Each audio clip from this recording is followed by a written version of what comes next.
जीवन की महानता की कसौटी। लेखक श्री अगरचंद जी नाहटा। प्रत्येक धर्म में जीवन को बहुत दुर्लभ व अनमोल बताया है। विचार करने पर उसका रहस्य समझ में भली भांति आ जाता है। इतर प्राणियों से मानव की एक विशेषता है विचारकता, और इसका फल है भोग से त्याग की ओर अधिकाधिक अग्रसर होना। इस सिद्धांत से हमें मानव जीवन की महानता का मापक मंत्र मिल जाता है। विवेक पूर्वक जिसके जीवन में जितना अधिक त्याग है, उसका जीवन उतना ही आदर्श व महान है। शास्त्रों में देवों से भी अधिक मानव जीवन को उच्च बताया है, क्योंकि देवों का जीवन भोग प्रधान है। वे शुभ प्रवृत्तियां तो कर सकते हैं, पर इच्छा व विवेक पूर्वक त्याग नहीं कर सकते। इसलिए उन्हें अविरसी त्याग रहित की संज्ञा दी गई है।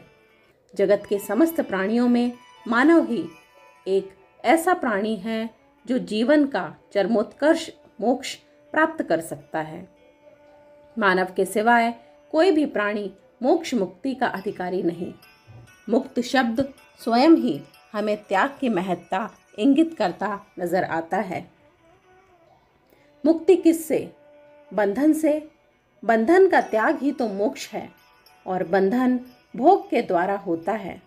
अतः जितने जितने अंश में हम त्याग को अपनाते हैं, उतने उतने अंश में हम मोक्ष के समीप पहुंचते हैं, और भोग के द्वारा बंधन को बढ़ाकर संसार में परिभ्रमण करते हैं।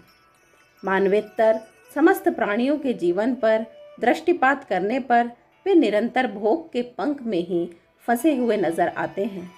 अतः उनकी भाव परंपरा समाप्त नहीं होती। विचारक मानव मस्तिष्क ने बंधन एवं मोक्ष के कारण की मीमांसा की, तो उसे जीवन धारा बहिर्मुखी प्रवाहित होती हुई नजर आई। अतः उसके धारा प्रवाह के बदलने की आवश्यकता प्रतीत हुई, और वह भोग के दलदल से हटकर अंतर्मुखी बना। पर उद्गलों के भोग से वृत्ति हटाकर त्यागी बना। जैन धर्म के मान्य तीर्थंकरों व ऋषियों के जीवन एवं उपदेशों पर नजर डालते ही हमें इस दर्शन की निवृत्ति प्रधानता का पता चल जाता है। समस्त तीर्थंकरों ने त्याग धर्म को अपनाया। कुटुंब, परिवार, धन माल, राज्य वैभव, सत्ता, ऐश आराम को छोड़कर वे अंगार सन्यासी बने, ग्रहहीन बने। जीवन में अनेक भावों के परिपोषित आसक्ति के तंतुओं पर उन्होंने विजय पाई। यावत शरीर पर की ममता को भी त्याग, भोगों पर पूर्ण विजय प्राप्त हो गई, तो उन्हें आत्मदर्शन रूप केवल ज्ञान प्राप्त हुआ, और उन्होंने अपने अनुभूति के बल पर प्राणियों को आत्मदर्शन का रास्ता बतलाया। हजारों व्यक्तियों ने पूर्णतः एवं अंशतः योग्यानुसार त्याग को स्वीकार किया। सर्वविरति धारक सर्वस्व त्यागी को साधु एवं देश विरति धारक अंशतः त्यागी को श्रावक या महात्मा कहा जाता है। इनमें जिनका त्याग जितना अधिक, उसका दर्जा उतना ही उच्च माना जाता है। मूलतः त्याग में पौद्गलिक आसक्ति का त्याग ही प्रधान है, पर हमारी आसक्ति विविध प्रकार की है, अतः उनके अनेक भेद किए जा सकते हैं। धनादि परिग्रह आसक्ति का प्रधान कारण है, अतः गृहस्थों के लिए उससे स्वामित्व हटाने रूप दान धर्म को भी त्याग का एक प्रकार माना गया है। ज्ञान का सार विरति बतलाया गया है, जो चरित्र, व्रत ग्रहण एवं तप, देहादि आसक्ति का त्याग रूप है। जैन दर्शन में इन सब गुणों को आत्मधर्म माना है, अतः त्याग हमारा सहज धर्म हो जाना चाहिए।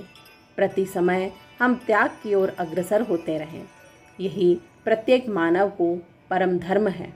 मनुष्य जन्मतः शरीर के सिवाय कुछ लाया न था। पीछे से अनेक वस्तुओं पर अपना पूरा ममत्व आरोपित किया, उसी से बंधन बढ़ते गए जो त्याज्य हैं। त्याग के महत्व को जान लेने के बाद वह किसका व कैसे किया जाए, यह प्रश्न रह जाता है।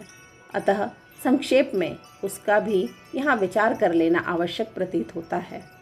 हमारे प्राचीन महर्षियों ने हमारे दुख के मूल कारणों पर गंभीरता से विचार किया और वे इस नतीजे पर पहुँचे कि बाहरी वस्तुओं को हमने सुख का साधन माना है।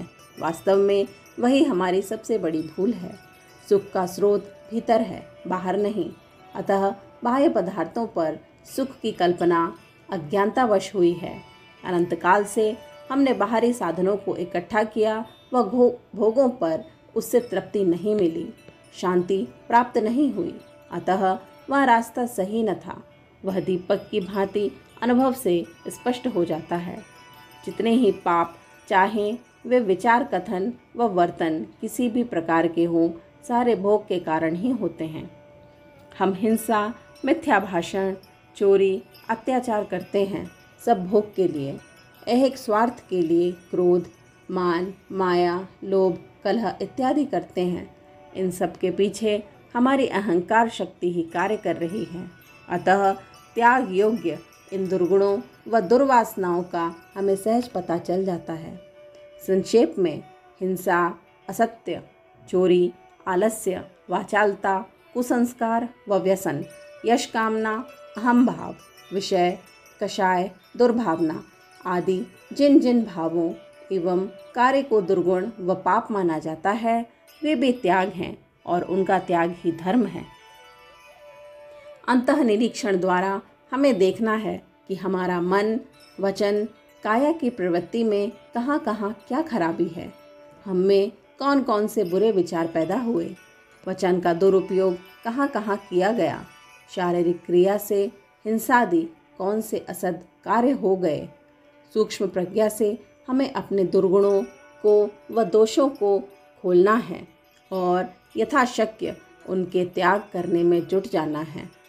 बाधक कारणों का त्याग व साधक कारणों को ग्रहण करके जीवन का सदुपयोग कर लेना है। स्वार्थ को छोड़ परमार्थ व सेवा में लग जाना है। अब त्याग कैसे करें, उसका भी मार्ग बतलाया जाता है। सबसे पहले हमें निरर्थक पाप प्रवृत्तियों से हटना है, फिर आवश्यकताओं को कम करते जाना है। क्रमशः बाह्य पदार्थों के त्याग के साथ साथ आंतरिक दोषों पर विजय प्राप्त करने का प्रयत्न करना होगा।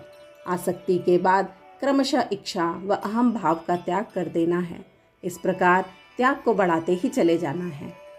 साधारण व्यक्तियों का कहना है कि त्याग बहुत कठिन व कष्टप्रद है, पर वास्तव में जिसने त्याग के आनंद का अनुभव नहीं किया वे ही ऐसा कहा करते हैं। अन्यथा त्याग तो शांति, सुख व आनंद का ही मार्ग है। जितनी बाह्य उपाधि बढ़ती है, आकुलता बढ़ती है जाती है, अतः हम भारी बनते जाते हैं। जितना त्याग बढ़ता है, बोझ कम हो जाने से हल्केपन का व शांति का अनुभव होता है।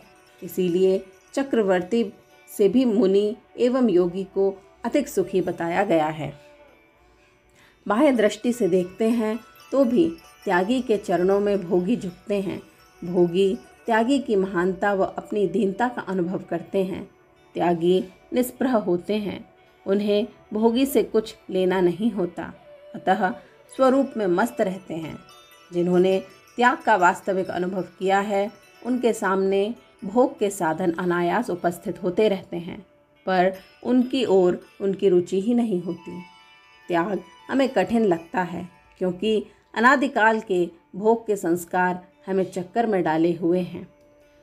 कष्ट तो भोगों में भी अनेक उठाने पड़ते हैं, पर उनकी ओर हम दुर्लभ कर लेते हैं। सच्चे त्यागी को तो बाह्य कष्ट में आनंद का ही अनुभव होता है, क्योंकि वे उसे कष्ट रूप अनुभव नहीं करते। मानसिक दुर्वासनाओं पर वे विजय प्राप्त कर लेते हैं। देह से भिन्न आत्मा के शुद्धावस्था की प्रतीति हो जाए तब कष्ट प्रतीत ही नहीं। कष्ट तो शारीरिक होते हैं, आत्मा को इससे अलग मानने पर त्यागी को दुख कैसा।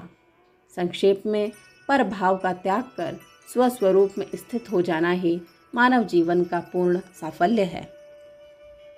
हम अपने जीवन में त्याग को समुचित स्थान देकर बढ़ते चले जाना है। आखिर बाह्य वस्तुओं को त्याग करके जाना ही होगा, पर बिना इच्छा के जबरन त्याग करना पड़ा उसमें कष्ट ही होगा। स्वयं इच्छापूर्वक जागृत विवेक से त्याग करेंगे तो शक्ति प्राप्त होगी।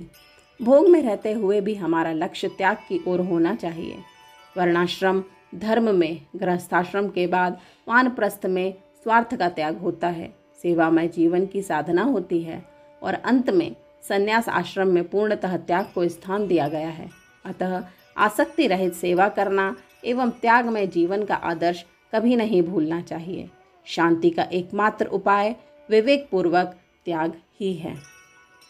अखंड ज्योति, मार्च 1951, पृष्ठ संख्या 13, 14, 15।